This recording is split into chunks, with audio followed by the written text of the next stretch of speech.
자, 2.7절. 자, 2.7절 제목을 보면 여러분들 Governance Framework라고 나와 있죠. Governance. Governance라는 표현이 우리말로 여러 가지 이제 번역이 되는데 보통 이제 협치라는 표현으로 쓰기도 해요. 협치. 가버넌스를 딱히 이제 우리말로 바꾸면서 와닿는 게 별로 없어요. 그래서 많은 국내 문서들도 보면 그냥 거버넌스라고 써요.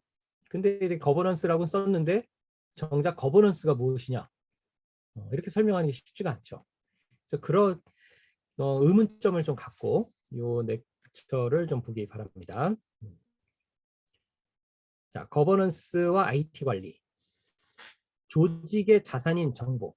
자, 조직에는 여러 가지 자산이 있죠. 자, 여러분들 자산 하면 이제 좀 떠오르죠? 자산. 보호해야 될 대상이죠. 지난 시간에 봤던 R은 VAT. 바로 이게 자산이죠. 에셋. 에셋은 보호해야 될 대상이에요. 자, 그런데 정보사회가 되면서 그리고 뭐 4차 산업혁명 기술의 첨단 기술들을 이용을 하면서 이 조직, 쉽게 생각해서 일반 회사들에서의 자산 중에서 이 데이터와 정보에 대한 가치가 정말 높아졌어요. 정말 높아졌습니다. 이러한 정보와 데이터를 어떻게 의미 있게 사용할 것인가, 이런 것들이 요새 회사에서의 중요한 화두가 되고 있습니다. 흔히 보통 이제 데이터, 인포메이션, 날리지, 위즈덤 이런 이제 단계로 점점 가치가 높아진다고 하는데요. 데이터가 많아지면 많아질수록 이것이 이제 정보가 되고 또 이런 정보를 분석을 함으로써 하나의 날리지가 되고 사람들한테 어떤 경험해보지 못한 거에 대한 지혜를 주게 되죠. 그래서 이제 위즈덤까지 간다라고 하는데 회사나 이런 조직에서는 이러한 것들을 이용을 해서 회사의 이익을 더 추구하는 데 사용하려고 하는 것이죠. 대표적인 것이 여러분들 여러 가지 회원을 가입해서 쓰는 서비스들을 보면 회원을 가입할 때 개인정보 제공 동의를 여러분들이 선택을 하잖아요. 보통 이제 필수와 선택이 있는데 필수를 선택하지 않으면 해당 서비스를 쓸 수조차도 없죠. 그러면 그렇게 수집한 개인정보를 뭐에다 쓰느냐. 여러 가지 이제 고객에 대한 정보를 분석하고 함으로써 회사에서는 데이터에서 나아가 이런 쪽으로 더욱더 가치가 많은 정보를 만들어내는 것이죠. 자, 그러면 이런 정보들을 잘 관리하기 위해서 무엇이 필요하냐? 이게 필요한 것이 거버넌스, 협치다, 이렇게 이해를 할 수가 있겠습니다. 자, 그러면 대략적인 거버넌스에 대한 감은 이렇게 잡았는데 IT 거버넌스는 무엇이냐? IT, 여기서 IT는 정보통신인데요. 어떤 추상적인 정보통신이라기보다는 회사가 자기 조직의 비즈니스 목표를 달성하기 위해서 도입한 기술, 그 다음에 시스템, 인력 등을 모두 통트는 IT 부서의 이런 역할들을 이해하시면 돼요. 그래서 IT 거버넌스는 뭐냐면은 IT에 대한 투자가 조직의 운영 목표를 달성하도록 하는 프레임워크를 IT 거버넌스라고 이해를 합니다. 우리가 앞에서 살펴봤던 컴플라이언스라든가 규정 이런 것들도 조직이 꼭 참고하고 활용해야 될 하나의 프레임워크가 되는 것이죠. IT에 대한 전략도 세우거든요. 예를 들면은 이번에 우리 회사는 슈퍼컴퓨터를 도입을 하겠다. 그런 이제 목표를 세우잖아요. 그럼 왜 그런 목표를 세웠겠어요? 어떤 전략이 있는 것이죠. 인공지능 데이터베이스로 수집한 빅데이터들을 인공지능 머신러닝을 돌리기 위해서 이번에 슈퍼컴퓨터를 이렇게 도입을 하겠다. 어떤 전략을 세우는 거죠. 근데 그렇게 한 전략이 정작 조직의 전략과 일치하는지 확인해야 되는 거죠. 슈퍼컴퓨터를 도입해서 사용자들에 대한 빅데이터를 분석을 해도 이것이 조직의 전략하고 아무런 연관이 없다면 도입할 필요가 없는 것이죠. 잘못된 투자를 한 것이죠. 자, 이런 것에 대해서 투자와 목표를 일치시키는 데 쓰이는 프레임워크가 IT 거버넌스다라고 이해하시면 돼요.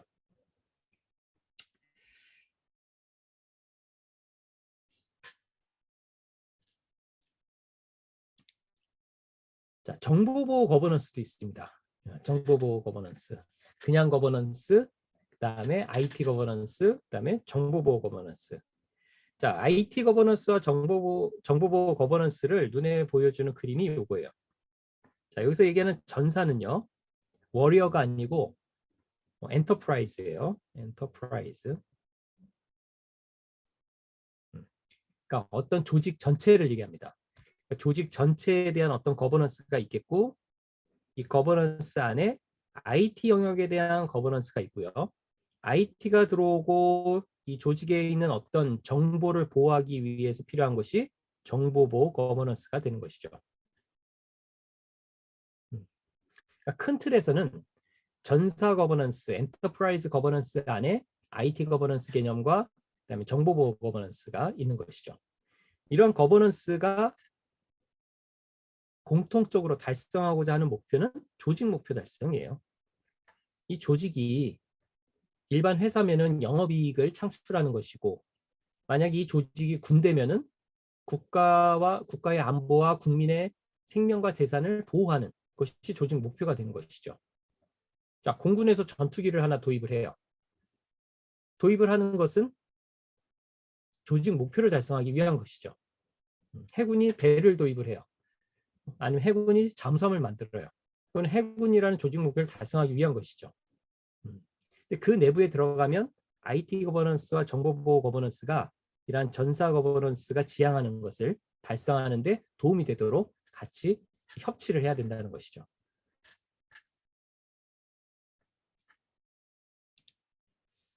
자, 우리 교과서에 있는 그림입니다. 교과서에 있는 그림인데, 자, 이것을 앞에 그림하고 같이 한번 매핑해서 한번 이해해 보세요. 전사 거버넌스, IT 거버넌스, 정보보호 거버넌스. 자, 우리 책에 있는 그림. 자, 우리 책에는 요 빨간색하고 파란색은 있진 않아요. 근데 이거를 같이 이해하기 쉽게 이렇게 구분을 해준 건데요. 자, 뭐 이상한 영문들이 많이 나와 있죠. 자, 코소, 코소, 코소 모델이라고 불러요. 코소 모델. 뒤에서 살펴볼 건데, 코소 모델은 전사 거버넌스의 하나의 사례입니다. 그러니까 코소 모델을 공부하면은 전사 거버넌스를 이해할 수가 있어요. 또는 전사 거버넌스를 잘 하려면은 코소 모델을 공부하면 돼요. 자, 그다음에 IT 거버넌스가 있는데요. IT 거버넌스의 대표적인 것이 코빗이에요. 코빗 모델. 코빗 모델.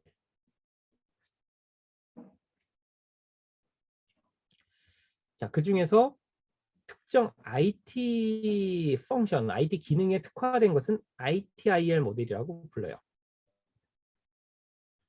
자, 이거는 IT 거버넌스의 대표적인 사례입니다. 자, 이것도 다시 정리하면 IT 거버넌스를 잘하고 싶어요. 그러면 코빗 모델을 공부하면 돼요. 코빗 모델을 공부를 하게 되면 IT 거버넌스를 잘 할 수가 있어요. 이미 전문가들이 잘 만들어 놓은 거죠. 하나의 프레임워크를. IT 거버넌스를 잘 하려면 이러이러한 거를 참고하라 하고 만들어준 모델이 코빗입니다. 자, 그럼 다음 정보보호 거버넌스는 뭐가 있느냐? 정보보호 거버넌스는 자, 27000이라고 되어 있는데요. 이거는 이제 국제 표준이에요. 27000 시리즈에서 정보보호에 특화된 이제 거버넌스를 제공을 합니다. 요 27000 시리즈는 뒤에서 이것도 좀 살펴보도록 할게요. 그래서 이렇게 정보보호 거버넌스와 IT 거버넌스, 전사 거버넌스가 이렇게 잘 이미 만들어져 있습니다.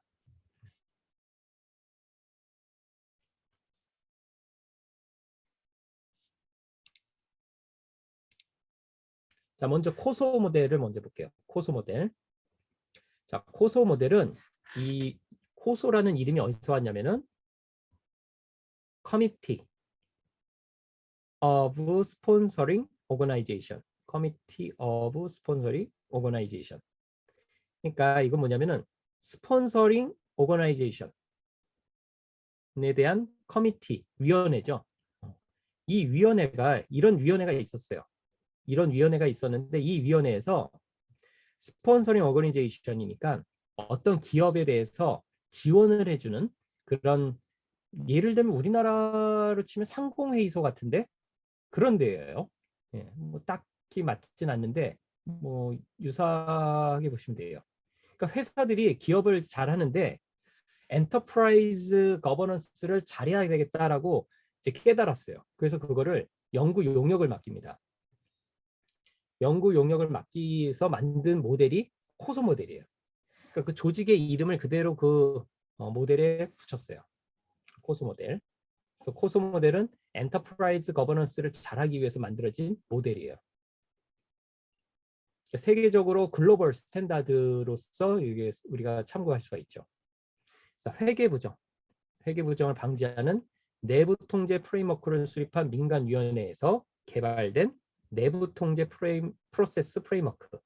그러니까 엔터프라이즈 거버넌스를 잘하기 위해서 내부 통제를 이렇게 하라라고 만들어준 거죠. 자, 밑에 보면은 그림을 바로 볼게요. 밑에 그림을 보시면은 통제 영역 8가지, 그다음에 형태 4가지, 통제 목적 4+1 해가지고 이런 모델을 만드는 겁니다. 그래서 회사에서 내부 통제를 하기 위한 영역들을 이렇게 구분들을 해놓은 거예요. 그리고 통제 목적도 그리고 수준별로 이렇게 해놨어요. 근데 지금은 자산의 보호도 중요하기 때문에 통제 목적이 5가지가 지금 돼 있어요.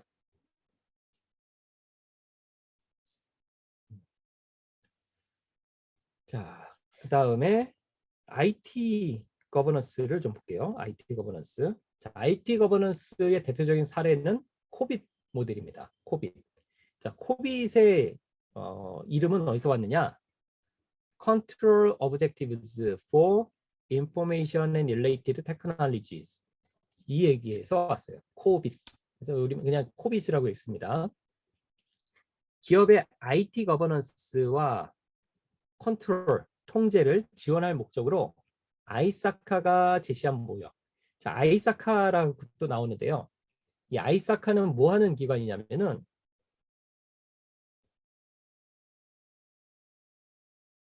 CISA, Certified Information System Audit. 그러니까 국제공인 정보 시스템 감사사 자격증을 만드는 협회예요. 아이사카라고 있거든요. 어떤 정보 시스템을 이제 사업을 도입을 하면 이 사업에 대해서 감사를 하는 그런 감사사들에 대한 국제공인 자격증입니다. 보통 C자가 붙으면 이제 국제공인인데요. 이런 자격증을 만든 협회에서 만든 코빗 프레임워크예요. 그래서 C사는 코빗 프레임워크를 잘 알아야 되죠. 이것을 갖고서 이제 감사를 해야 되니까. 자, IT 거버넌스에 대한 CIO 레벨의 지침이다라고 설명을 하고 있습니다. CIO. 자, 앞에 그림에서 그거를 언급을 안 했었네요. 자, CEO가 있고 CIO가 있죠. 자, 요거는 아마 이쪽은 CISO 정도가 되겠죠. CISO 또는 여기가 CISO가 되겠죠. 최고 경영자. 그리고 여기는 최고 정보 책임자가 되겠죠. 각각의 직책에서 살펴보는 그 분야와 시각이 다를 거예요. 근데 코빗은 CIO 레벨의 지침입니다. CIO 레벨. 자, 코소는 어느 레벨이겠어요? CEO 레벨이죠. CIO 레벨은 이제 코빗으로 에서 살펴보면 되겠습니다. 자, 여기서 보면은 이제 PO, ME, AI, 뭐 DS 이런 용어들이 있는데요. 요거는 이제 여기 보시면은 플래닝 앤 오거나이제이션을 PO, 그다음에 어퀴지션 앤 임플리멘테이션을 AI, 그리고 딜리버리 앤 서포트를 DS, 모니터링을 ME 이렇게 얘기를 해요. 이게 뭐냐면은 모델을 만들어서 프레임워크화 했는데 각각의 프레임워크에서 하는 영역들을 이렇게 코드 약어로 이렇게 불러요. 그래서 계획과 조직화는 어떤 조직에서 IT를 도입할 때 전략과 전술, 그리고 이런 IT 부서가 조직의 목적 달성에 기여할 수 있는 최선의 방법을 식별 관리하는 방법들에 대해서 제시를 하고 있어요. 가이드를 주는 거죠. 그다음 도입과 구축을 할 때 IT 전략 실현을 위한 IT 솔루션의 식별, 개발, 구현, 비즈니스 프로세스에 대한 구현과 통합, 기존 시스템에 대한 변경 관리, 유지 관리 등은 어떻게 하는 것이 위험을 낮출 수가 있다. 이런 것들은 가이드를 정해준 묶음들이 이 AI 부분에 있어요. DS는 필요한 서비스를 전달하고 그다음에 보안과 업무 연속성의 관리에 대해서 갖춰야 될 지침들은 여기에 다 들어있어요. 감시와 평가는 모든 IT 프로세스의 통제 요구사항, 어떤 통제가 필요하겠죠. 그다음에 품질과 준성을 정기적으로 평가, 모니터링하는 겁니다. 내부 통제, 감시, 규정 준수, 거버넌스에 대한 지침들, 가이드가 이 안에 들어있습니다. 이렇게 분야별로, 용도별로 각각 지침들이 만들어져 있어요. 자, 코빗 모델은 계속 발전해 오고 있거든요. 가장 최근에 나온 코빗 모델, 업데이트가 된 게 코빗 2019입니다. 코비드 2019가 아니고 우리는 코빗. 예, 우리 정보부 하는 사람들은 코비드가 아니고 코빗이라고 해야 돼요. 예. 코빗 2019가 가장 최근에 나와 있어요. 자, 밑에 가운데 그림을 보시면 처음에 나온 게 1996년도에 코빗 1이 나왔어요. 그러다 계속 발전을 거듭해서 2018년도부터 나온 것이 2019년도에 이제 완성이 된 것이 코빗 2019입니다. 포스트 코로나 시대에 코빗 2019를 연구를 해봐야 돼요. 보시면은 처음에는 감사 수준이었어요. 오딧. 그러다가 이제 통제, 그 다음에 관리, 그러다가 IT 거버넌스라는 개념이 이렇게 나와요. 그 위에 나온 것은 거버넌스를 엔터프라이즈 관점에서, 그리고 현재 나와 있는 코빗 2019는 엔터프라이즈 거버넌스와 인포메이션 앤 테크놀로지 IT를 같이 묶어서 생각을 하는 것이죠. 그러니까 이것의 흐름을 여러분들 보면은 어떻게 눈여겨봐야 되냐면은 엔터프라이즈, 그러니까 회사 전체 또는 조직 전체의 거버넌스하고 IT하고 상당히 밀접해지고 있구나라고 생각하시면 되겠어요. 그러니까 여러분들이 대부분의 이제 졸업을 하고 여러 가지 분야에서 여러분이 일을 하게 되면 대부분 이런 상황에서 일하시게 될 거예요.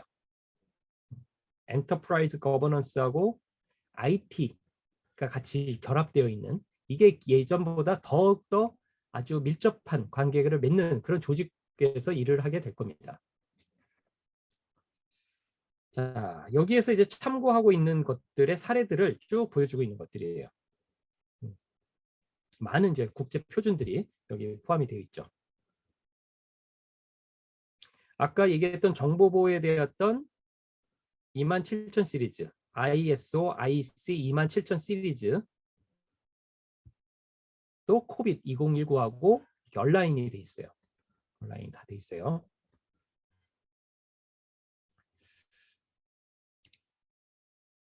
자, 코빗에 보면은 레퍼런스 모델이라는 게 있어요. 프로세스 레퍼런스 모델. 그래서 PRM이라고 하는데요.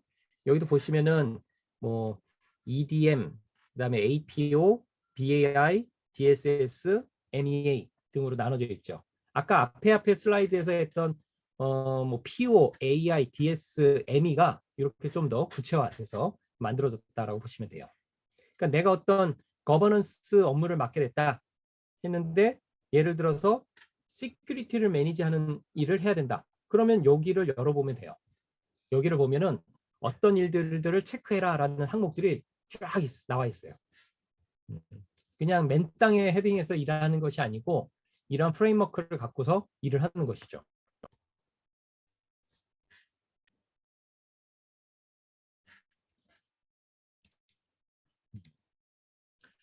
이런 거 막 공부하고 싶지 않나요? 이런 쪽에 관심 있는 학생들은 나중에 이제 CISA 같은 자격증을 좀 공부하시면 이런 걸 좀 더 실무에 적용하는 걸 공부할 수 있어요. 뭐 정보 보호 쪽에 좀 더 밀접한 걸 하고 싶다. 그런 사람들이 이제 CISSP를 하는 거죠. 약간 역할이 달라요. 자, ITIL은 특정 IT 펑션에 오리엔트 됐다고 그랬죠. 그래서 얘는 이제 Information Technology Infrastructure Library라는 것의 약어인데요. ITIL은 영국 상무부에서 개발을 했어요. 앞에 있던 건들은 미국에서 개발을 했어요. 미국에서 개발을 해서 글로벌 스탠다드처럼 이렇게 사용이 되고 있는데 ITIL은 영국 상무부에서 개발한 게 좀 달라요.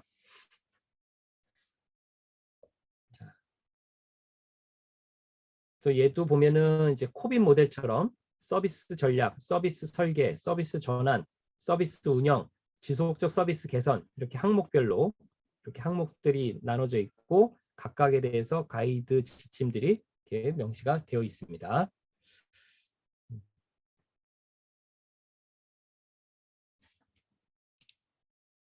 자, ISO IEC 27000 시리즈. 자, 시리즈라고 얘기하는 앞에서는 이제 패밀리라고 했는데 ISO IEC 27000 패밀리죠. 얘는 여러 가지 내용들이 있어요. ISO IEC 27000의 기본적인 철학은 PDCA 모델이라는 거예요. PDCA. PDCA가 뭐냐면 Plan, Do, Check, Act. 계획하고 실행하고 제대로 실행했는지 점검하고 다시 수정해서 활동하고 요 사이클을 선순환을 계속 돌린다는 얘기입니다.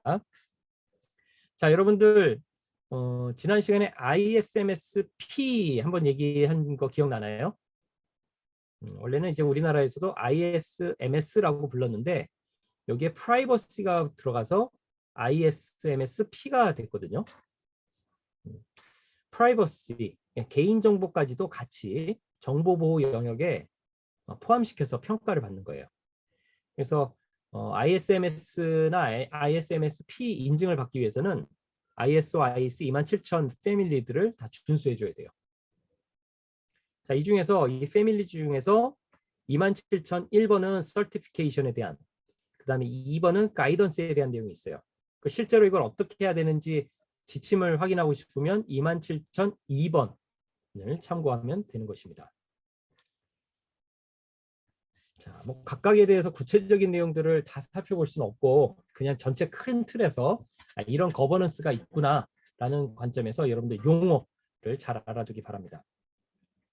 자, 참고로 이제 GRC라는 것을 좀 살펴볼게요. 자, GRC의 약어는요, Governance, Risk Management, Control의 약어입니다. GRC라고 줄여서 하는데요. 자, Governanc는 어떤 조직의 목적 있죠. 이게 조직이 달성하고자 하는 목적이 있고, 그 다음에 이 보드는 뭐냐면은 이사회인 거죠. 이런 거버넌스를 잘 달성하기 위해서 누가 이거를 해야 되는지를 얘기하는 거고요. 리스크 매니지먼트는 우리가 지난번에 살펴봤듯이 위험의 세 가지 요소 VAT에 대해서 이런 이제 위험 관리를 해야 된다는 영역을 얘기해 주는 거예요. 컨트롤은 위험을 낮추기 위해서 사용을 해야 되는 그러한 통제 매체들을 컨트롤이라고 하는 것이죠. 그래서 어떤 조직의 관점에서 보게 되면 이 세 가지 거버넌스, 리스크 매니지먼트, 컨트롤이 잘 맞물려서 움직여야만 조직을 건강하고 안전하게 그리고 목표를 달성할 수 있도록 효과적으로 운영을 할 수 있다라고 얘기할 수가 있습니다. 그래서 그런 차원에서 GRC라는 단어를 잘 기억해 주기 바랍니다.